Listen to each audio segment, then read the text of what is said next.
हरे राम राम राम हरे हरे, हरे कृष्णा कृष्णा कृष्णा हरे हरे।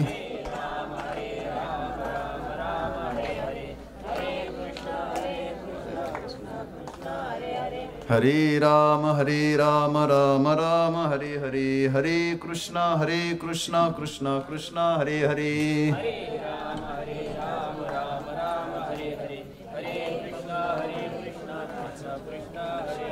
हरे राम राम हरे हरे, हरे कृष्णा कृष्णा कृष्णा हरे हरे। हरे राम राम हरे हरे, हरे कृष्णा कृष्णा कृष्णा हरे हरे। हरे राम राम हरे हरे, हरे कृष्णा कृष्णा कृष्णा हरे हरे।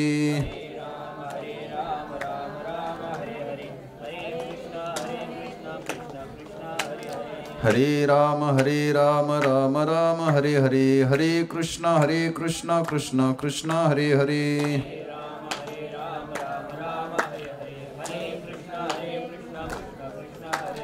हरे राम राम हरे हरे, हरे कृष्णा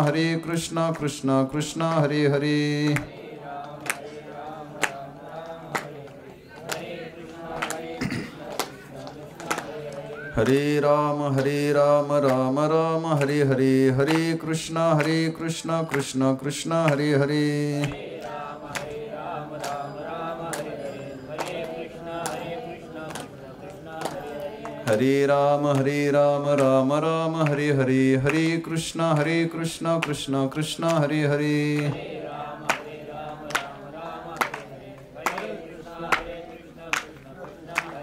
हरे राम राम हरे हरे, हरे कृष्णा कृष्णा कृष्णा हरे हरे।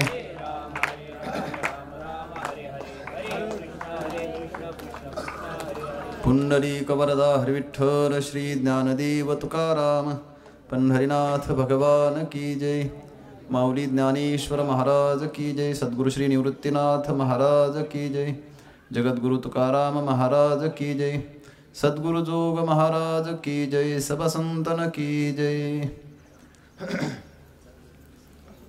का साडे पंधरया रजतवनी, तैसी स्तुतीची बोलणी, उगियाची माथा ठेविजे चरणी हेची भले।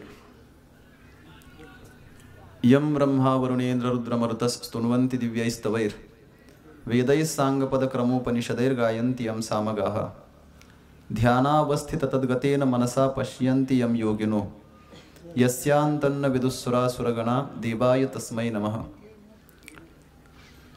यदक्षरमनाख्येयमानन्दमयमव्ययम् श्रीमन्निवृत्तिनाथेति ख्यातं दैवतमाश्रये। गुरुरित्याख्यया लोके साक्षात् विद्या हि शाङ्करी। जयत्याज्ञा नमस्तस्यै दयार्द्रायै निरन्तरम्। सार्धं केन च कस्यार्धं शिवयोः समरूपिणोः ज्ञातुं न शक्यते लग्नमिति द्वैतच्छलान्मुहुः। अद्वैतमात्मनस्तत्त्वं दर्शयन्तौ मिथस्तरां तौ वन्दे जगतामाद्यौ तयोस्तत्त्वाभिपत्तये। मूलायाग्राय मध्याय मूलमध्याग्रमूर्तये, क्षीणाग्रमूलमध्याय नमः पूर्णाय शंभवे। ऐसी इये निरुपाधिके, जगाची जिये जनके, तिये वंदिली मिया मुळिके देवो देवी। नमो ज्ञानेश्वरा, निवृत्ती उदारा सोपान देवा। मुक्ताबाई नमो त्रिभुवन पावनी, आद्यत्रय जननी देवांचिये। नमो सद्गुरु तुकया ज्ञानदीपा, नमो सद्गुरु सच्चिदानंद रूपा, नमो सद्गुरु भक्त कल्याण मूर्ती, नमो सद्गुरु भास्करा पूर्ण कीर्ती। आत्मरूप गणेशु स्मरण, सकळ विद्यांचे अधिकरण, तेच बंधू श्री चरण श्री गुरूंचे, ते नमस्कारोनी आता। संपाद्य ज्ञानेंच विधाय भक्तिम, विलोकितो येन समाधिराजः। वैराग्यवंतं सुविचारयुक्तं नमामि जोगम शिरसा गुरुंतम। का साडे पंधरया रजतवनी, तैसी स्तुतीची बोलणी, उगियाची माथा ठेविजे चरणी हेची भले। प्रस्तुत प्रवचन सेवेकरता निवडलेली ओवी ग्रंथराज ज्ञानदेवी अर्थात ज्ञानेश्वरी ग्रंथातील विभूती योग नामक 10व्या अध्यायाच्या उपक्रमामध्ये विश्वमाऊली ज्ञानोबाराय भगवान श्रीमन निवृत्तीनाथ महाराजांच्या संबंधाने जे काही मंगलाचरण करतायत, या मंगलाचरणाच्या उपसंहाराची ओवी आहे. अर्थात ज्या ठिकाणी 10व्या अध्यायाचं मंगलाचरण पूर्ण होतं त्या ठिकाणची ही ओवी आहे. विश्वमाऊली ज्ञानोबाराय सद्गुरूंचं वर्णन करतायत, शब्द माध्यमातून त्यांच्या स्वरूपाचं प्रगटीकरण करतायत. आणि हे करत असताना ज्ञानोबाराय बोलतायत, जरी प्रज्ञेचेनी आथिलेपणे श्री गुरु सामर्थ्या रूप करू म्हणे, तरी ते मोतियासी भिंग देणे तैसे होईल. प्रज्ञा, बुद्धी, विचार या सगळ्या सामर्थ्याच्या जोरावर सद्गुरूंच्या स्वरूपाचा विचार प्रगट करणं म्हणजे कसं आहे, तर ते मोत्याला भिंग देण्यासारखं आहे. अर्थात अशक्य आहे. या शब्द सामर्थ्याच्या जोरावर सद्गुरूंचं वर्णन करणं कदापिही शक्य नाही. याकरता ज्ञानोबाऱ्यांनी प्रस्तुत ओवीमध्ये दृष्टांत दिलाय. का 15.5 या रजतवनी तैसी स्तुतीची बोलणी. सद्गुरूंचं वर्णन करणं म्हणजेच 15.5 अर्थात शुद्ध सोन्याला शब्दाच्या माध्यमातून वर्णन करावं म्हणजेच चांदीचा मुलामा देणं आहे, रजताचा मुलामा देणं आहे. तसं सोन्याला रजताचा मुलामा दिल्यानंतर सोन्याचं वर्णन केलं किंवा सोन्याचा महिमा प्रकट केला असं होत नाही, उलट त्याला लांछन दिल्यासारखं आहे, त्याला डाग लावल्यासारखं आहे. तसं ज्ञानोबाराय म्हणतायत, सद्गुरूंच्या सामर्थ्याचं वर्णन, सद्गुरूंच्या कार्याचं वर्णन, सद्गुरूंच्या कृपेचं वर्णन, सद्गुरूंच्या स्वरूपाचं वर्णन हे प्रज्ञेच्या अथिलेपणाने, प्रज्ञेच्या सामर्थ्याने, प्रज्ञेच्या मोठेपणाने, बुद्धीच्या चातुर्याने करायला लागलं तर काय होईल, जसं सोन्याला चांदीचा मुलामा दिल्यानंतर उलट सोन्याला विशेषत्व प्रदान होणार नाही तर त्याला हिनकसता दिल्यासारखं होईल, त्याप्रमाणे सद्गुरूंच्या सामर्थ्याचं वर्णन बुद्धीने करणं आहे. ज्ञानोबाराय म्हणतात, मग आता काय करावं? आता एकच पर्याय माझ्यासमोर शिल्लक आहे, उगियाची माथा ठेविजे चरणी हेची भले. त्या सद्गुरूंच्या चरणावर मस्तक ठेवावं ही ज्ञानोबारायांची अपेक्षा आहे. अर्थात हा पहिला आणि शेवटचा पर्याय. तत्वाच्या संबंधाने ज्यावेळेस बोलण्याचा प्रसंग येतो त्यावेळेस तत्व शब्द सामर्थ्याने प्रगट होऊ शकत नाही. तत्व या शब्दामध्येच त्याचं स्वरूप प्रगट होतं. तत् हे सर्वनाम आहे आणि तो प्रत्यय जो भाव अर्थामध्ये येतो व्याकरण दृष्ट्या. मग तस्य भाव तत्व, त्याचा भाव म्हणजेच तत्व आहे. मग त्याचा भाव असं जर तत्व शब्दाचा अर्थ असेल, आपण काल परवा मला वाटते कीर्तनामध्ये प्रवचनामध्ये त्याचा विचार बऱ्याचदा ऐकून आलो. श्रीगुरूंकडे पाहत असताना केवळ व्यक्तिविशेष म्हणून, माणूस म्हणून, त्यासी तो मानव म्हणू नये सद्गुरूंचा विचार मला वाटते काल मयूर महाराजांनी सांगितलं. त्यांना मानव म्हणून पाहू नये, मग त्यांना तत्व म्हणून पाहावं. मग श्रीगुरु हे जर तत्व असेल तर तस्य भाव, तस्य नाम तत्वस्य भाव. तत्व म्हणजे काय, त्याचा भाव, त्याचा नाम कोणाचा भाव. तत्व शब्दाचा अर्थ करत असताना तन धातू आहे, तन विस्तारे, तनोती सर्वम इदम इति तत्वम. या सगळ्या संसाराचा विस्तार ज्याच्यापासून निर्माण झालाय, हा सगळा संसार ज्याच्यापासून प्रसवला गेलाय त्याला म्हणा तत्व. आणि असं जे तत्व आहे ते तत्व अगदी श्रुतीचं प्रमाण आपण नेहमी बऱ्याचदा त्याचा उच्चार करत असतो आणि तुकोबारायांचंही तत्सदृश्य प्रमाण आहे. जयापासून सकळ महिमंडळ हे झाले, किंवा श्रुतीप्रमाण आहे, यतो वा इमानी भूतानी जायन्ते वा इमानी भूतानी यतः जायन्ते. ही सर्व भूत ज्याच्यापासून जन्माला आली त्याला म्हणा तत्व. आणि असं तत्व म्हणजेच श्रीगुरु आहेत. या गुरु नावाच्या तत्वाचा विचार शब्द सामर्थ्याने करणं शक्य नाही. अगदी हे तत्व कसं आहे याचा विचार करून झाल्यानंतरही ज्ञानोबारायांनी हे म्हणावं, श्रीगुरु सामर्थ्यारूप करू म्हणे, शक्य नाही. मग आता उगयाची माथा ठेविजे चरणी हाच पर्याय. कारण कितीही प्रयत्न केलं तर ही स्तुतीची बोलणी म्हणजे काहीही करा. आता दृष्टांतही ज्ञानोबारांनी जो दिलाय तो अत्यंत गोड दृष्टांत आहे. 15.5 हा शब्द आहे. व्यवहारामध्ये 16 कशी सोनं असा शब्द आपण म्हणत असतो नेहमी. काय परमगंगेसी सिंधू प्रवेशू, देवळाची आका मा कळसू, का परमगंगेसी सिंधू प्रवेशू, ना तरी सुवर्ण शुद्धी कसू 16 वाजायचा. सोन्याच्या शुद्धीचा विचार करत असताना सोनं शुद्ध कोणतं, तर ज्याला 16वा कस लागलाय त्याला शुद्ध सोनं म्हणावं अशी भाषा पाहायला मिळते. इथं ज्ञानोबाराय 15.5 म्हणतात. 16च्या अलीकडे आहे 15.5. मग 15.5 कसाचं सोनं आणि 16 कसाचं सोनं याच्यात काय फरक, हाही विचार करता येईल. तसं तर सोनं 16 कसीच असलं पाहिजे. 16 कसी म्हणजेच काय, अगदी सोप्या भाषेत सांगायचं झालं तर 16 आणे शुद्ध. 16 आणे, आणे माहिती ना, आण्याची भाषा तुम्हाला माहिती असेल जुन्या लोकांना. आता नवीन आणे कळणार नाही, आम्हाला फक्त 4 आणे माहितीत, 8 आणे माहितीत. हे 16 आणे माहिती नाहीत. आता 16 आणे म्हणजेच पूर्ण 1 रुपया आहे. 16 आणे शुद्ध म्हणजेच 100% शुद्ध आहे. 4 आणे म्हणजेच 25 पैसे माहिती आहे. 4 आणे म्हणजेच 25% थोडक्यात. 8 आणे म्हणजेच 50 पैसे. 12 आणे म्हणजेच 75 पैसे. आणि मग 16 आणे म्हणजे 100 पैसे, अर्थात 1 रुपया, पूर्ण बंदा 1 रुपया. 100%. जे 100% शुद्ध सोनं आहे त्याला 16 कसी सोनं म्हटलं जातं. इथं ज्ञानोबा राय 16 कशी घेत नाहीत, 15.5 घेतात. का? त्याचं कारण आहे रजतवनी द्यायचं आहे. आणि रजतवनी देत असताना ते अलंकाराला दिलं जातं. रजतवनी म्हणजेच काय, चांदीचं पाणी द्यायचं आहे.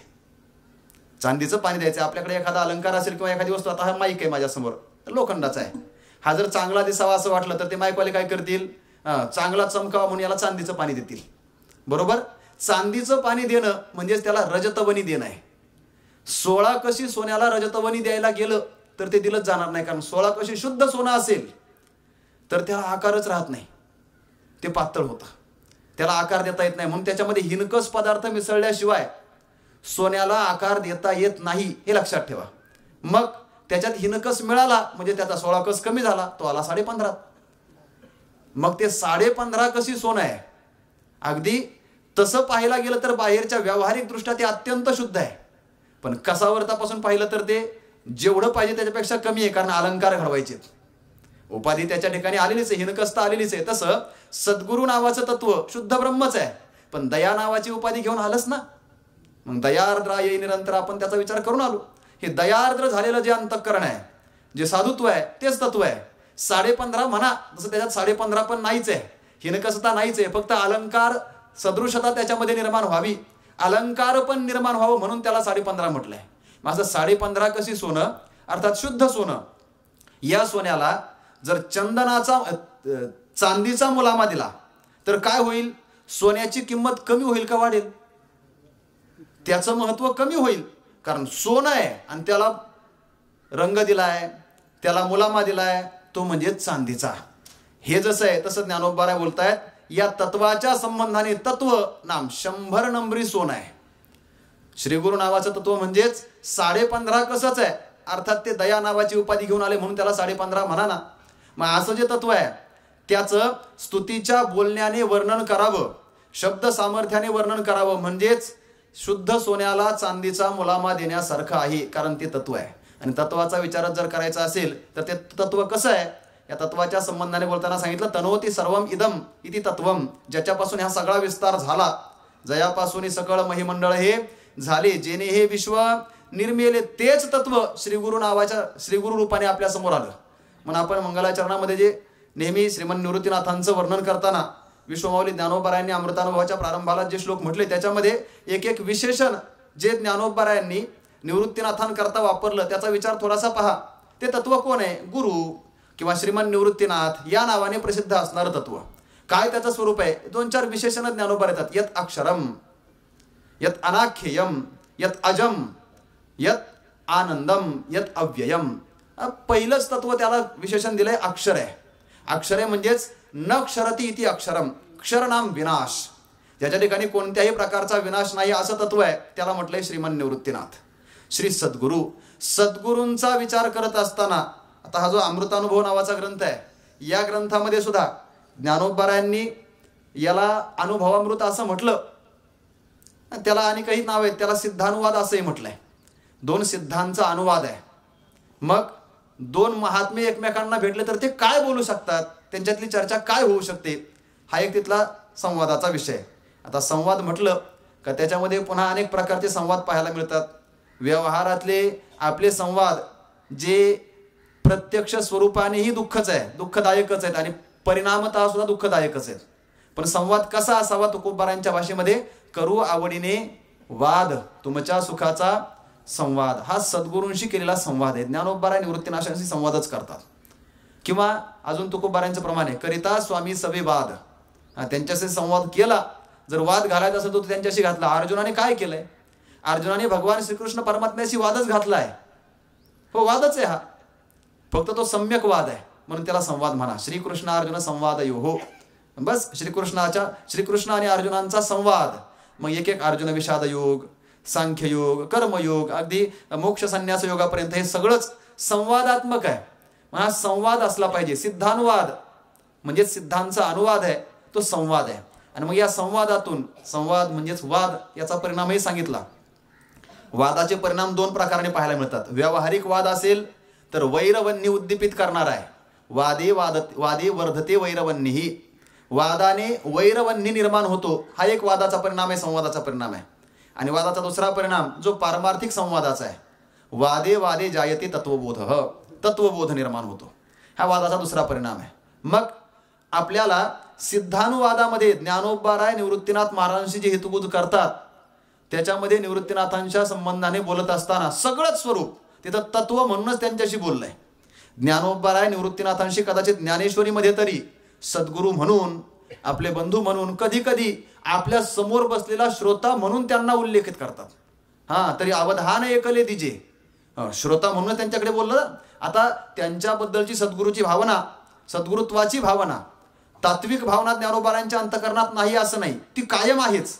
पण तरी सुद्धा बोलताना कधी कधी आता देई जो अवधान, तुम्ही बोलविल्या मी बोलेन, आता देई जो अवधान, हे म्हणत असताना ज्ञानोबारांच्या अंतकरणामध्ये हे श्रोतेत ही भावना सुद्धा जागी आहे.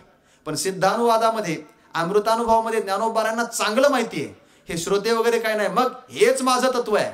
यत अक्षरम यत अनाख्ययम, जे अक्षर आहे, अक्षर म्हणजेच न अक्षरती, ज्याला कोणत्याही प्रकारचा नाश नाही, अविनाशी. अक्षर शब्दाचा अर्थ काय? अविनाशी.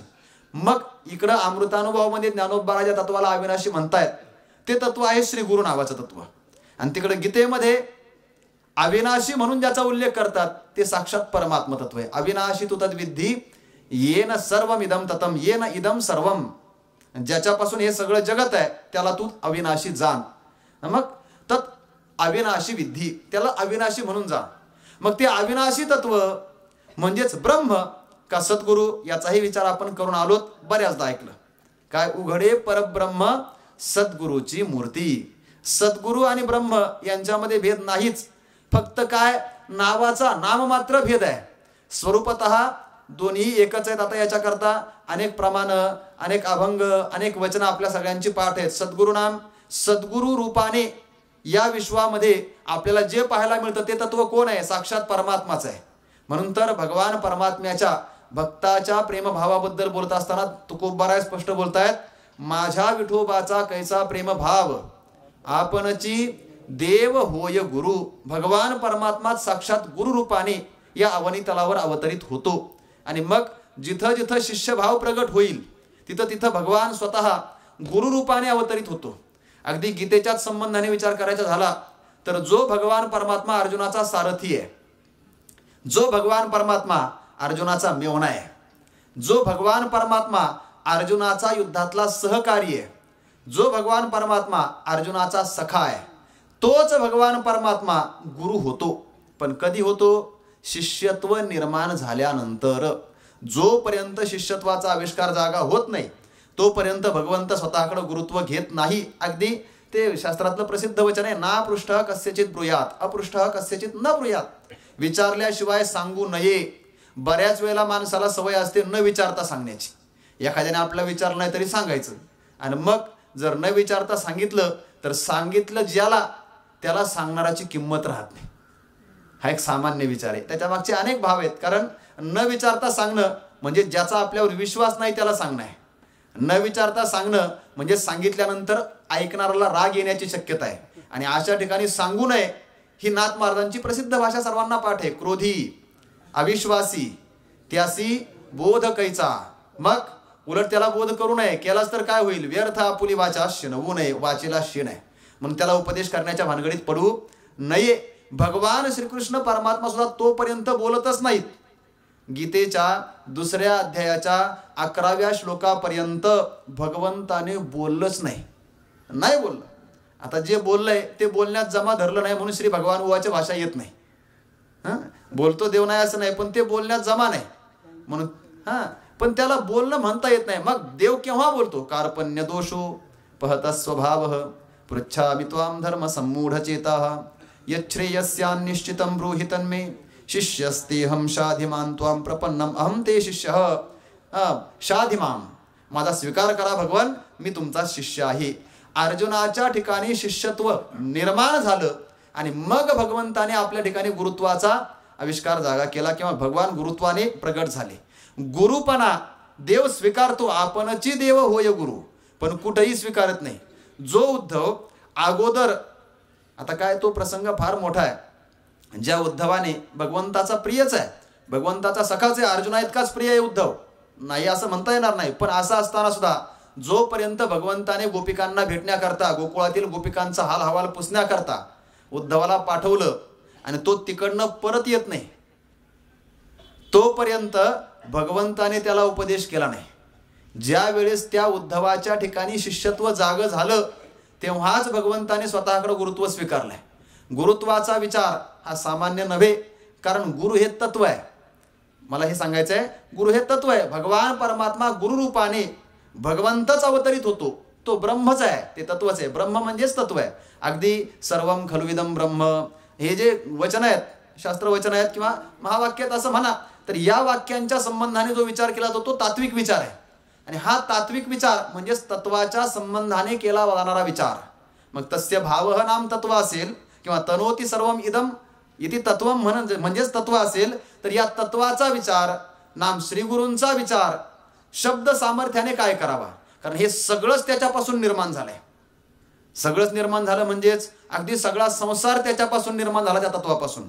मग कार्य कारणाला कधीही व्यापू शकत नाही, हा नियम आहे. मला वाटते काल का परवा आपण त्याचा एक व्याप्य व्यापक भाव संबंध ऐकल्यासारखं वाटतोय. व्याप्य व्यापक भाव संबंध, व्यापक आणि व्याप्य. व्याप्य कार्य आहे आणि व्यापक कारण आहे. मग कार्य जर व्याप्य असेल तर व्याप्य व्यापकाला व्यापू शकत नाही, हा शास्त्र सिद्धांत आहे. तसंच कार्य कारणाला व्यापू शकत नाही, अर्थात कार्य कारणाला जाणू शकत नाही. मग ज्या काही गोष्टींच्या द्वारे सद्गुरूंचं वर्णन करायचं आहे, सद्गुरूंच्या सामर्थ्याचा किंवा सद्गुरूंच्या स्वरूपाचा, सद्गुरूंच्या कार्याचा, सद्गुरूंच्या अवतरणाचा विचार प्रगट करायचा आहे, ते सगळंच जे काही साधन असेल ते केवळ आणि केवळ शब्द आहे. शब्दाच्या पलीकडे अगदी प्रमाणांचाही विचार करायचा झाला तर प्रबल प्रमाण म्हणून शब्दाचाच विचार शास्त्राने स्वीकारला. शब्द प्रमाण प्रामाण्यामध्ये अगदी आता काही शास्त्रकारांनी तर अर्थापत्ती अनुपलब्धी स्वीकारलीच नाही. उपमान अनुमान यांचा विचारही दुय्यम मानला. शब्द प्रत्यक्षामध्ये प्रत्यक्ष आणि शब्द या दोघांमध्ये जर वाद निर्माण झाला तर प्रत्यक्षाशी काय द्यावे हे प्रमाण हा जरी विचार असला तरी प्रत्यक्ष शब्दाच्या पुढे खुज पडतं. प्रत्यक्ष प्रमाण सुद्धा शब्द प्रमाणाच्या प्रामाण्यात कमी पडतं. म्हणून सर्वात प्रबल प्रमाण जर कोणतं असेल तर ते शब्द प्रमाण आहे, कारण ते वेद आहेत. मग आता इथं स्तुतीची बोलणी हा शब्द ज्ञानोबा वापरतात ना, का 15.5 रजतवनी तैसी स्तुतीची बोलणी. बोलणं म्हणजे शब्दाने प्रगट करणं आहे, आणि शब्दाने प्रगट करणं म्हणजेच कोण कोण वर्णन करू शकतं, स्तुती कोण करू शकतो. अगदी परमात्म्याची स्तुती करत असताना कुणी कुणी केली, आपण नेहमी म्हणत असतो यम ब्रह्मा वरुणेंद्र रुद्र मरुतस्तुन्वंती, यम ब्रह्मा स्तुन्वती. बरोबर आहे, ब्रह्मा त्याचं स्तवन करतो, वरुण रुद्र इंद्र सगळे वर्णन करतात. दिव्यही स्तवही स्तुन्वंती, दिव्य स्तवनांच्या द्वारे स्तवन करतात, पण तरी सुद्धा त्यांना तो सापडत नाही, त्यांच्या स्तवनाचा तो विषय होत नाही. गायंती यम सामगाहा योगिनः ध्यायंती, हे सगळंच त्याच्या संबंधाने आहे. पण सामगाहा गायंती स्तवैहि स्तुन्वंती योगिनः ध्यायंती, हा सगळाच विचार त्याच्यापर्यंत पोहोचतो का नाही हाच सगळ्यात मोठा प्रश्न आहे. वर्णन करतात, स्तवन करतात, स्तुती करतात, गायन करतात, त्याचं ध्यान करतात, पण ते ध्यान काय, ते ध्यान याची भेटी उत्कंठा आहे. ध्यानाने त्याच्यापर्यंत जाण्याचा प्रयत्न करतात तत्वापर्यंत, पण ध्यानाची उत्कंठा तशीच आहे, कारण ध्यान तिथपर्यंत पोहोचू शकत नाही. स्तुती त्याला जाणू शकत नाही, स्तवन त्याला गाऊ शकत नाही, कोणीच त्याच्यापर्यंत पोहोचू शकत नाही असं आहे. म्हणून तर ज्ञानोबारायांचं ते प्रसिद्ध वचन आहे अमृतानुभवातलंच, जिथं प्रमाणाची परिसरे प्रमाण कोणतंही त्याला जाणू शकत नाही, म्हणून तर ते प्रमेय होत नाही. भगवान परमात्म्याचं मला वाटतं त्या विष्णू सहस्रनामातलं एक नाम आहे अप्रमेय. अप्रमेयो ऋषिकेश. अप्रमेय भगवान परमात्मा कोण आहे? तर ते तत्व अप्रमेय आहे, कोणत्याही प्रमाणाचा विषय होत नाही. प्रमाणाचा विषय जो होतो त्याला म्हणा प्रमेय. मग प्रमेय होत नाही तो अप्रमेय आहे. मग भगवान परमात्मा नाम ते तत्व अर्थातच श्री गुरु हे अप्रमेय आहेत. मग जर अप्रमेय असतील तर कोणत्या प्रमाणाने त्याचं वर्णन करता येणार आहे? म्हणून स्तुतीची बोलणी त्यांच्यापर्यंत पोहोचणं शक्य नाही. आता काय करावं? आता एकच पर्याय, उगयाची माथा ठेविजे चरणी हेची भले. काय? ज्या वेळेस आपल्याला एखाद्याचे ऋण आपल्यावर असतात, कर्ज आपल्यावर असतं आणि ते कर्ज फिटत नाही. काय? काही गोष्टी दिल्याशिवाय फिटत नाही. ही तुकोबारांची भाषा आहे. ऋणवैर हत्या हे तो न सुटे ने दिता. कोणाचं ऋण असेल तर ते दिल्याशिवाय फिटत नाही. वैर असेल तर ते सुद्धा काहीतरी घेतल्याशिवाय फिटत नाही. आणि हत्या जर केली असेल तर ती हत्या घेतल्याशिवाय फिटत नाही. हे फिटण्याकरता त्याला द्यावं लागतं. ऋण असेल तर ते फेडावं लागतं. आणि मला वाटते संतांचे सद्गुरूंचे आपल्यावर असणारे ऋण ते आपण काय सांगावेत? तुकोबारांची प्रसिद्ध भाषा आहे, काय सांगू आता संतांचे उपकार. अगदी त्यांचे उपकार आपण सांगूच शकत नाही. वचन आपण उच्चारले एकदा त्याचा विचार. किंबहुना श्री निवृत्ती ठेविले असो जी स्थिती, ते काय देऊ हाती वाचेची. ते वर्णन सुद्धा करू शकत नाही. त्या उपकारातून उतराई होणं फार कठीण आहे. संतांचे किंवा सद्गुरूंचे ऋण उतराई होण्याकरता नाहीच, ते वर्णन सुद्धा करता येत नाही. मग उतराई होता येत नाही, त्यांचं वर्णनही करता येत नाही. मग आता त्याच्यातून उतराई व्हायचंच नाही का? एखाद्याचं आपल्यावर कर्ज आहे आणि आपण आयुष्यभर जरी कष्ट केलं तर फार मोठा देणेदार कोणीतरी एखादा, आणि त्याने आपल्याला 1,00,000-2 लाख रुपये कर्ज आपल्याला दिलं, काय मदत केली, आणि आपल्याला आपलं चांगलं माहिती आहे, आपलं सगळं साम्राज्य, आपलं जेवढं काही संपत्ती आहे ती सगळी एकत्र केली आणि विकली, तर त्याचं देणं आपण देऊ शकत नाही. मग ते द्यायचंच नाही का? दिलं तर पाहिजे ना. आपल्याला जेवढं जमेल तेवढं देण्याचा प्रयत्न करावा. देण्याचा प्रयत्न केलाच पाहिजे. आणि मग करून झाल्यानंतर सगळा प्रयत्न संपला की मग शेवटी पाया पडावा हा नियम आहे. अगदी ज्ञानोबा आहे, मला वाटतं अमृतानुभवतेच उभे, ते ऋणशेष वाचा या न फेडवे मरोनिया. या वाचा ते ऋणशेष मरोनिया न फेडवे. सद्गुरूंचे आमच्यावर जे उपकार आहेत ते उपकार आमच्या वाचेने वर्णन करून करून करून वाचा मेली जरी, ही वाचा त्याच्या चरणावर समर्पित जरी केली, वाचा समग्र मरण म्हणजेच वाचा काय तिचा जीव घेणं, वाचेचं काय नरड असं काही नाही. वाचा मरण म्हणजेच वाचेचं सर्वस्व, वाचेचं सर्व आयुष्य त्या सद्गुरूंच्या चरणावर अर्पण केलं, पण तरी सुद्धा ते ऋणशेष फिटणार नाहीत. मग आता काय करावं? ते फेडण्याकरता एकच पर्याय. ज्ञानोबा बोलतायत, ते ऋणशेष वाचा या न फेडवे मरोनिया, ते पाया पडोनी मिया सोडविले. ते ऋणशेष सोडायचेत, त्या ऋणातून उतराई व्हायचंय. मग पर्याय एकच राहिला, काय? त्यांच्या चरणाला लागा. ज्यांच्या ऋणातून आपण उतराई होऊ शकत नाही ना, त्यांच्या ऋणातून उतराई होण्याचा एकच शेवटचा पर्याय पायाला लागणं. आणि पायाला लागलं का मग काय? तुकोबारांचं वचन, तुका म्हणे कळ पाय धरिल्या नचले बळ. कितीही आगाव माणूस असेल पुढचा, कितीही ताकदवान असेल, कितीही सामर्थ्य संपन्न असेल, त्याचा आपण हात धरून त्याला आवरू शकत नाही. त्याची मान धरून आपण त्याला आवरू शकत नाही. त्याच्या छातीला कॉलरला धरून आपण त्याला आवरू शकत नाही. अगदी व्यसन घालून सुद्धा आवरू शकत नाही. काही केलं तरी आवरू शकत नाही. पण एक शेवटचा पर्याय तुकोबारा बोलतायत, पाय धरिल्या नचले बळ. पुढच्या माणसाचं सामर्थ्य तोपर्यंतच जोपर्यंत आपण त्याला इतर प्रकाराने पकडण्याचा प्रयत्न करतोय. एकदा का त्याचे पाय धरले की मग त्याचं सगळं सामर्थ्य कुंठित होतं. तुका म्हणे कळ पाय धरल्या नचले बळ. पाय धरलं का त्यांचं सगळं सामर्थ्य संपलं आणि ते आपल्याला जवळ करू शकतात, स्वीकारू शकतात. म्हणून पाय धरणं हा शेवटचा पर्याय. पण पाय धरण्याच्या अगोदर आता बरेच लोक म्हणतील, महाराज फार चांगला पर्याय. काय? पाय पडलं, पाया पडलं, पाय धरलं का कर्ज फेडायची गरज नाही. काय करायचं? तुमचं माझ्यावर फार कर्ज आहे, मग मी काय फेडू शकत नाही, मग मी तुमच्या पाया पडतो, संपलं, सुटलं कर्ज. असं नाही. अगोदर आपल्या सामर्थ्याने, संपूर्ण सामर्थ्याने, आपल्याजवळ जेवढं आहे तेवढं सगळं देऊन ते कर्ज फेडण्याचा प्रयत्न करावा.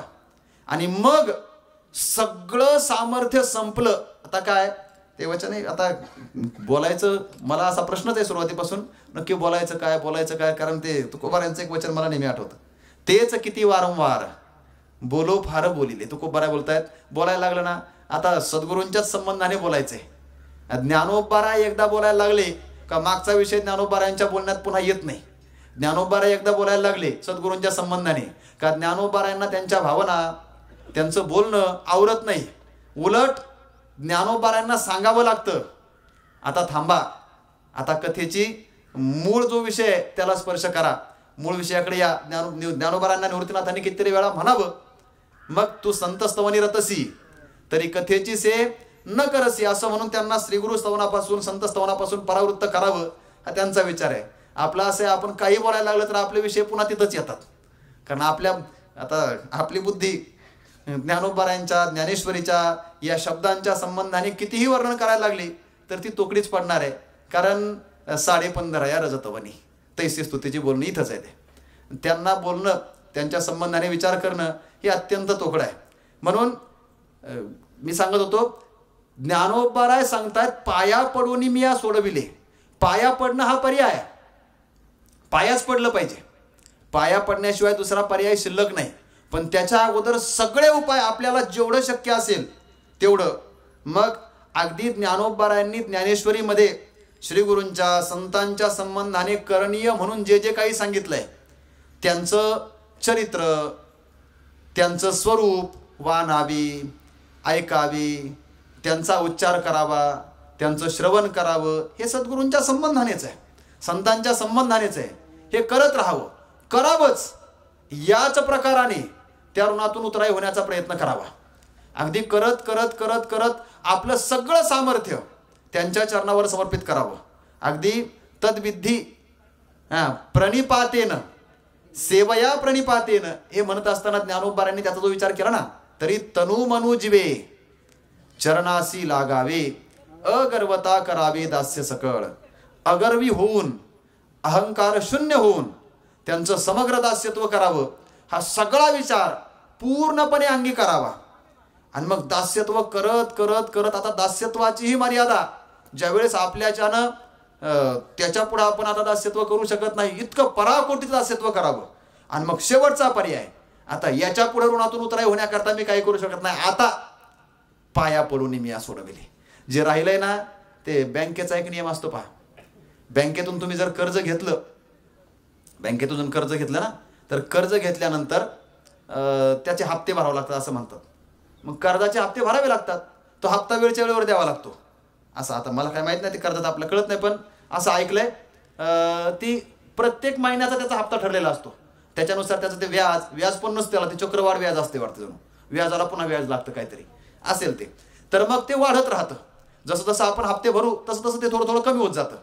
पण करत असताना ज्या वेळेला आपल्याला कर्जाचे हप्ते भरणं होत नाही, मग कर्ज आपल्याकडे भरपूर आहे, एक 5 लाखाचं कर्ज अजून फेडणं शिल्लक आहे, आणि अशा अवस्थेमध्ये 3 हप्ते जर आपण भरले नाही तर मग जप्ती येते असं म्हणतात. बरोबर आहे, ती जप्ती येते. जप्ती येते म्हणजेच काय, ज्या वस्तूसाठी, ज्या पदार्थासाठी किंवा ज्या गोष्टीसाठी आपण कर्ज घेतलं, एखाद्याने गाडीसाठी कर्ज घेतलंय, मग त्याने त्या गाडीसाठी घेतलेलं कर्ज आहे, त्या गाडीचे 3 हप्ते त्याला भरणं झालं नाही, मग बँकेचे कर्मचारी येतात आणि ती गाडी जप्त करून येतात. आमचं राहिलेलं 5 लाख रुपये कर्ज आहे ते फेडा, ते द्या, आणि मग तुमची गाडी घेऊन जा. ते जप्ती येते. मग अशा वेळेला एक सोपा पर्याय, बरेच लोक हा अवलंबतात, अंगीकारतात. तो योग्य आहे का अयोग्य आहे हा प्रश्न स्वतंत्र आहे, पण तो पर्याय काय, गाडी जप्त होऊन द्यायची, जप्त होऊन द्यायची, आणि मग कोर्टात जायचं. कोर्टात गेल्यानंतर तिथं जाऊन कोर्टाचे पाय पकडायचे, न्यायालयाचे पाय पकडायचे. त्याचे पाय पकडले का मग ते सांगतात यांचं कर्ज आहे 5 लाख रुपये. मग दोन्हीकडनं वाद होतात, आणि त्या वादामध्ये एक मधला पर्याय निघतो. हा म्हणतो मी 1 लाख रुपये देऊ शकतो. बँक म्हणते किंवा ज्यांनी कर्ज दिलं ती बँक म्हणते आमचं 5 लाख रुपये येणं आहे. मग आता 5 लाख रुपये घ्यायचं का 1 लाख रुपयेच द्यायचं, हा जो वाद आहे या वादात शेवटचा पर्याय काय? याने न्यायालयाचे पाय धरलेत ना, मग न्यायालयाचे पाय धरल्यामुळं न्यायालय त्याला सूट देतं आणि न्यायालय म्हणतं बँकेचे येणं आहेत 5 लाख रुपये, तू देऊ शकतो 1 लाख रुपये. दुसरा पर्याय आहे तू 2.5 लाख रुपये भर, तू कर्जातून मोकळा झाला. हे कशामुळं झालं? न्यायालयाचे पाय धरल्यामुळं. न्यायालयाचे न्यायाधीशांचे पाय धरले, कर्जात सवलत मिळाली ना. आपण आयुष्यभरही सेवा करून अगदी प्रणिपात बाकीचे सगळेच पर्याय तनु मनु जीवे काहीही करून त्या ऋणातून उतराई होऊ शकत नाही. पण उतराई होता येत नाही, मग आता न्यायालय तेच आहे शेवटचं, श्री गुरुच. त्या ऋणातून उतराई होण्याकरता ज्ञानोबा बोलतात ते ऋणशेष वाचाय्या न फेडवे. अगदी मरून सुद्धा ते ऋणशेष फिटणार नाही. मग आता फेडण्याकरता जेवढं सामर्थ्य आहे तेवढं घ्या, पण या ऋणातून मला उतराई करा. मग कसं सोडवलं ते पाया पडून मी या सोडविले. पाया पडून सोडवलं. जसं न्यायालयात जावं, न्यायाधीशांचे पाय पकडावे आणि मधला मार्ग स्वीकारावा, तसं पाया पडणं हा पर्यायी मार्ग आहे. ऋणशेष त्या सद्गुरूंचे उपकार गुरुदेव बाबाच नेहमी सांगत असतात, संतांचे उपकार आपण सोडवण्याचा प्रयत्न केला तर होणारच नाही. मर्यादा पुरुषोत्तम प्रभू श्रीरामचंद्रांच्या जीवनात तो प्रसंग सांगितला जातो की हनुमंतरायांच्या संबंधाने सगळ्या वानरांच्या कृतज्ञता भावाचा विचार करत असताना भगवंताने प्रत्येक वानराला काहीतरी भेट दिली, पण हनुमंतरायांना मात्र काहीच भेट दिली नाही. तो सीतामातेचा प्रसंग सगळ्यांना माहिती आहे. सीतामातेने आपल्या नवरत्नांचा हार वगैरे दिला, तोही हनुमंतरायांनी फोडून फेकून दिला. हे सगळं झालं. मग शेवटी रामप्रभूंना विचारलं, म्हटले तुम्ही यांच्या ऋणातून उतराई होता येणार नाही असं का म्हणता? त्यावेळेस प्रभूंनी सांगितलं, एकैकस्योपकाराय प्राणान दास्यामी ते कपे. त्या या कपीच्या, या वानराच्या अर्थात या हनुमंतरायांच्या एका उपकारातून उतराई होण्याकरता मी त्याला काय देऊ शकतो? म्हटले दिलंच तर मी प्राण देऊ शकतो, पण काय करावं? मी प्राण देईल, पण माझ्याकडे प्राण 5च आहेत आणि त्याचे माझ्यावर अनेक उपकार आहेत. 5 प्राण दिले तर 5 प्राणातून उतराई होईल, बाकीचे उपकार मात्र तसेच राहिले. मग आता शेष ते काय? भवाम ऋणिनो वयम ऋणिनः भवाम. मी त्याच्यात ऋणीच राहणार आहे, मी त्याच्या ऋणातून उतराई होणार नाही, होणं शक्यच नाही. मग आता त्याला शेवटचा पर्याय, ऋणातून जर उतराई होणारच नाही, मग तसंच सद्गुरूंच्या ऋणातून, साधूच्या ऋणातून, गुरूंनी श्रीमान निवृत्तीनाथांनी आपल्यावर केलेले जे ऋण आहेत, या ऋणातून आपण उतराई होणारच नाही. तर आता काय करावं? ज्ञानोबा म्हणतात त्यांचं वर्णन करणं, तर त्यांना आपल्याकडनं काहीच अपेक्षा नाही. साधू जगाला देत असताना, श्रीगुरु जगाला देत असताना, शिष्याला देत असताना कोणतीही अपेक्षा ठेवून देतच नाही. आणि अपेक्षा ठेवून देत असेल तर ते देणार नाहीच. काय अनिक नाशिवंते काय नसरे हाय ज्याच्याने. देणारा जर अपेक्षा ठेवून देणारा असेल तर तो विनाशी देतोय, आणि निरपेक्ष देणारा असेल, निष्काम देणारा असेल तर तोच अविनाशी देतोय. म्हणून तर त्याचं दातृत्व विशेष मानलंय. दाता तोची एक जाणा नारायणा स्मरवी. मग असं दातृत्व ज्या सद्गुरुदेवांच्या ठिकाणी आहे, त्या सद्गुरूंचं, त्या श्रीमन निवृत्तीनाथांचं दातृत्व, त्यांची उदारता, त्यांची कृपा, या कृपेच्या संबंधाने, त्यांच्या सामर्थ्याच्या संबंधाने काहीतरी देऊन त्याच्यातून उतराई होण्याचा प्रयत्न आम्ही करतोय, पण होणं शक्य नाही. मग आता शेवटचा पर्याय, उगियाची माथा ठेवीजे चरणी हेची भले. बस हे भलं आहे. भलं आहे म्हणजेच याच्यामध्ये सुद्धा जीवाचं भलंच आहे. भलं नाम बरं, बरं चांगलं. पण जीवाच्या जीवनाची उत्तमता कशात आहे? तर संतांच्या चरणाजवळच आहे. आता त्या संतांच्या, साधूंच्या, श्रीगुरूंच्या चरणाजवळ काय आहे? तर सुख वसे हेची ठाई. त्या ठिकाणीच सुख राहतं, त्याच ठिकाणी सुखरूप असणारा परमात्मा राहतो. संतांच्या चरणाजवळ, संतांच्या स्वरूपामध्ये, संतांच्या ठिकाणीच परमात्म्याचं वास्तव्य, तेथे असे देव उभा. मग साधूच्या जवळ, श्रीगुरूंच्या जवळ जर परमात्म्याचं वास्तव्य आहे, तर त्या वास्तव्याला, त्या परमात्म्याला, त्या परमात्मा कृपेला सामोरं जाण्याची इच्छा असेल तर त्याने साधूचा अंगीकार करावा, साधूला शरण जावं, साधूंच्या शरणागतीमध्ये राहावं. आणि साधूंची शरणागती एकदा का प्राप्त झाली, संतांची शरणागती एकदा का प्राप्त झाली, श्रीगुरूंची कृपा एकदा का प्राप्त झाली की मग त्याच्यानंतर जीवनातल्या सगळ्याच अनिष्टतेचा परिणाम दूर होणार आहे, सगळं इष्ट प्राप्त होणार आहे. म्हणून ते ज्ञानोबारायांचं अगदी पहिल्या अध्यायाचं मंगलाचरण, त्याच्यामध्ये मज हृदयी सद्गुरू जेने तारिलो हा संसार पुरू, हे म्हणत असताना जेने तारिलो हा संसार पुरू, हे जे ज्ञानोबाराय बोलतायत, तो सद्गुरूंच्या संबंधाने काय केलं ज्ञानोबारायांनी?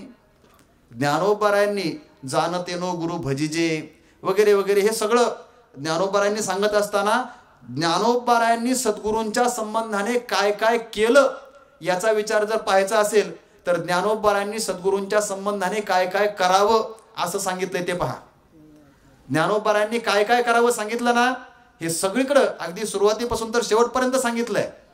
अगदी विशेषत्वाने आचार्योपासनेचा विचार करत असताना ते विशेष सांगितलं. आणि हे ज्ञानोबाराय केवळ सांगण्यापुरतं सांगणार नाहीत, ते करून सांगणार आहेत. म्हणून ज्ञानोबारायांनी सगळं केलंय आणि मग ते आपल्याला सांगतायत. ज्ञानोबारायांनी हे सगळं करावं, अगदी सगळ्या प्रकाराने श्रीगुरूंची सेवा करावी आणि पुन्हा म्हणावं ते ऋण शेष न फेडवे. ते सद्गुरूंचे ऋण शिल्लकच आहेत, ते मला त्याच्यातून उतराई होता येणार नाही. कितीही प्रयत्न केला, फक्त स्तुतीची बोलणी हा एकच पर्याय नाही. स्तुतीची बोलणी आजच्या ओळीमध्ये ज्ञानोबाराजे स्तुतीची काय तैसी स्तुतीची बोलणी. ही स्तुतीची बोलणी तशी आहे म्हटले. 15.5 नाम सोन्याला रजतवनी देणं, चांदीचा मुलामा देणं, अशा प्रकारे स्तुतीची बोलणी आहे. म्हणून ज्ञानोबाराय फक्त बोलण्यानेच ते ऋण फेडण्याचा प्रयत्न करतात असं नाही. ज्ञानोबाराय अगदी काया वाचा मनाने, जसं म्हटलं आपण तनु मनु जीवे, हे तनाने मनाने जीवाने सर्वस्वाने श्रीगुरूंच्या ऋणातून उतराई होण्याचा प्रयत्न करतायत. पण हे करत असताना प्रत्येक प्रकार त्या सद्गुरूंच्या तत्वस्वरूपतेला, तात्विकतेला स्पर्श करण्याकरता अपुरा आहे, नाही पूर्ण पोरू शकत. कारण इतर कोणतेही पर्याय अगदी तनाने करा, मनाने करा किंवा जीवाने करा, ते दृश्य पदार्थाला विषय करू शकतात. दृश्य पदार्थाच्या संबंधाने काहीतरी कर्म करू शकतात, कृती करू शकतात. पण अपेक्षा ज्याच्या संबंधाने कृती करण्याची आहे ते तत्व दृश्य नाहीच आहे, ते अदृश्य आहे. ते गुणातलं नाहीये, ते निर्गुणातलं आहे. ते आकारातलं नाही, ते निराकारातलं आहे. मग अशा निराकाराच्या संबंधाने, निर्गुणाच्या संबंधाने, ज्याच्या संबंधाने कोणतंच प्रमाण त्याला प्रमेय करू शकत नाही, कोणतंच ज्ञानाचं साधन त्याला विषय करू शकत नाही, मग ते तत्व आपल्या बोलण्याच्या किंवा इतर कोणत्याही कृतीला विषय होणार नाही. असं जर असेल तर ज्ञानोबारायांनी हे म्हणावं तैसी स्तुतीची बोलणी, हे यथार्थच आहे. ज्ञानोबाराय बोलतायत स्तुतीची बोलणी, हे बोलणं हा उपलक्षण आहे. मग सद्गुरूंची सेवा करणं असेल, चरण संवाहन, अगदी ज्ञानोबारायांनी जेवढी सेवा सांगितली ना ती सगळीच सेवा करावी, पण ती तिथपर्यंत पोहोचत नाही. ती पोहोचते पण कशा प्रकाराने, जसं 15.5 या रजतवनी त्याप्रमाणे. मग आता पर्याय शेवटचा एकच आहे, उगयाची माथा ठेविजे चरणी हेची भले.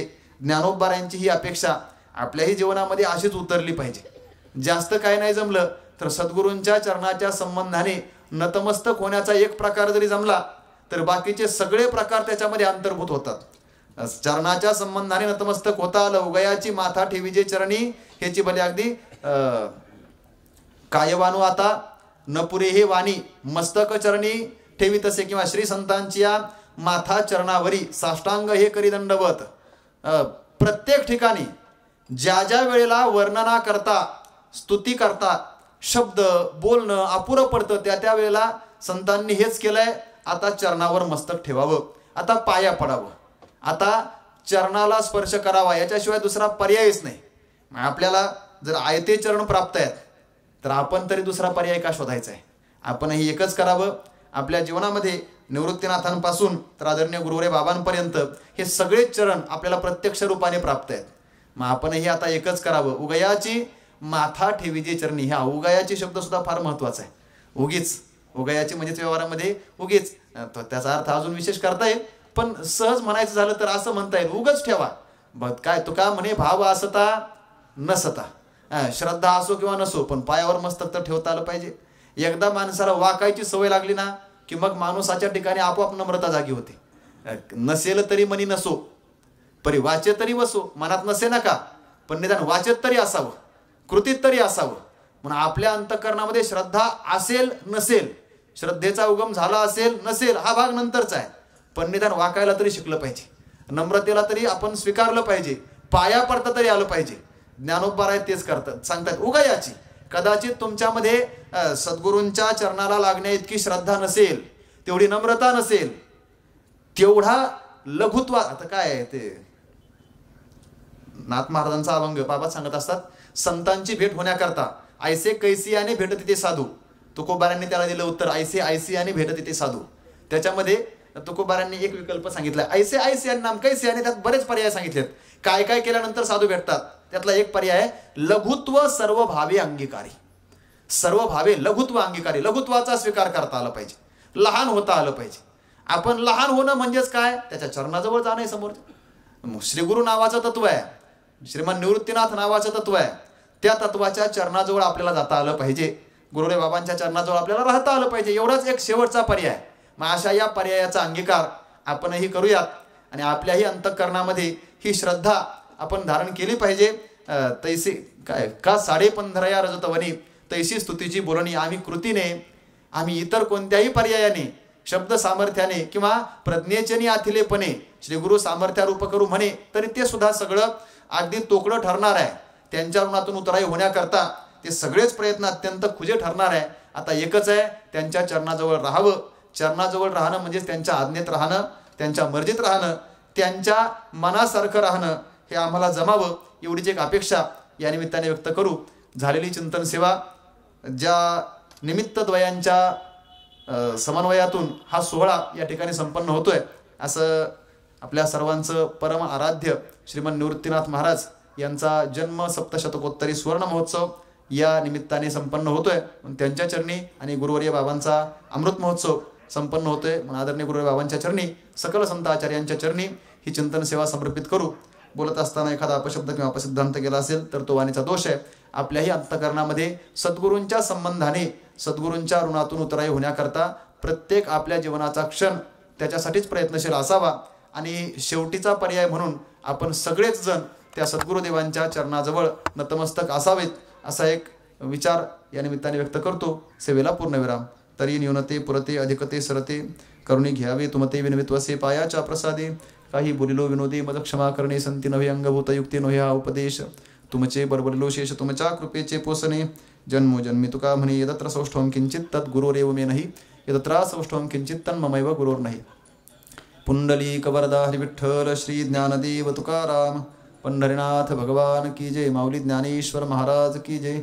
जगद्गुरु तुकाराम महाराज की जय. सद्गुरुजोग महाराज की जय. श्रीमन निवृत्तीनाथ महाराज की जय. सब संतन की जय. विठ्ठल विठ्ठल विठ्ठल.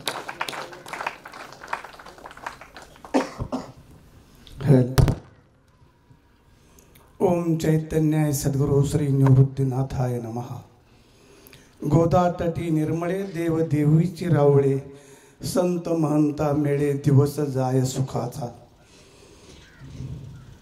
अतिशय विठोबाचे राज्य आम्हा नित्य दिवाळी. विष्णुदास नामा जिवे भावे ओवाळी. श्री संत श्रेष्ठ निवृत्तीनाथ महाराज जन्म सप्तशतकोत्तर सुवर्ण महोत्सव, तसेच श्री हरिभक्तीपरायण गुरुवर्य बाबांचं अमृतमय जीवन अमृत महोत्सव या निमित्तानं हे 8 दिवसाचं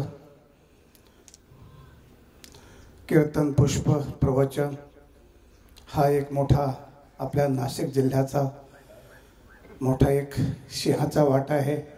आपल्यालाही हे साजरं करण्याचं भाग्य मिळालं आहे. विशेष म्हणजे या जिल्ह्याभरात बाबांचं आळेफाट्याला पहिलं झालं अमृत महोत्सव वर्ष. नंतर देहूच्याही कार्यक्रमामध्ये आम्ही हजर होतो. तोही कार्यक्रम पाहिला. त्याचबरोबर विशेष नाशिक जिल्ह्याने उडी घेतली आणि नाशिक जिल्ह्याचं भाग्य आहे. आपल्या या नाशिक जिल्ह्याचं वैभव पांडुरंग पाटील पूर्ण वर्षभर या कार्यक्रमाचा प्रसार तळागाळापर्यंत करीत गेले. आणि विशेष या भूमीचंही भाग्य काही एकापेक्षा एक. पहिले 2 कार्यक्रम झाले 8-8 दिवसाचे शताब्दीचे, आणि हा एक कार्यक्रम हे सहज सोपं झाले. तसं हे कठीण आहे. आम्ही इतर ठिकाणी बरेचसे कार्यक्रम पाहतो, पण संध्याकाळी तर इथं तर मुंगी घुसायला जागा नाही. इतका समाज एकत्र केला, मोठा एक भाग्याचं वैभव या भूमीला प्राप्त झाले. विशेष करून सर्वच महाराज मंडळी इथं उपस्थित आहेत. बाबांचं हे आगमन 8 दिवसापासून इथं आहे. आमच्या सर्व नाशिक जिल्ह्याच्या वतीनं सर्व उपस्थित मान्यवरांचे सहर्ष अभिनंदन. तसेच आजचं जे प्रवचन झालंय हरिभक्तपरायण केशव महाराज यांच्या सुश्रुतवाणीनं आली मुखावाटे अमृत वचने. तुका म्हणे शृंगारेले बाळ कौतुके. अतिशय गोड असं वचन त्यांनी ज्ञानेश्वरीच्या रूपानं मांडलं. त्यांच्या आपल्या सर्व उपस्थिताच्या वतीनं सहर्ष अभिनंदन. आणि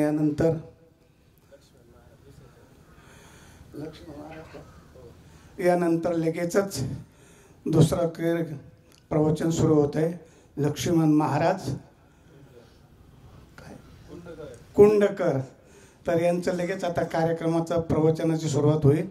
तरी परत लगेच हरे राम करायचे का? हरे राम राम राम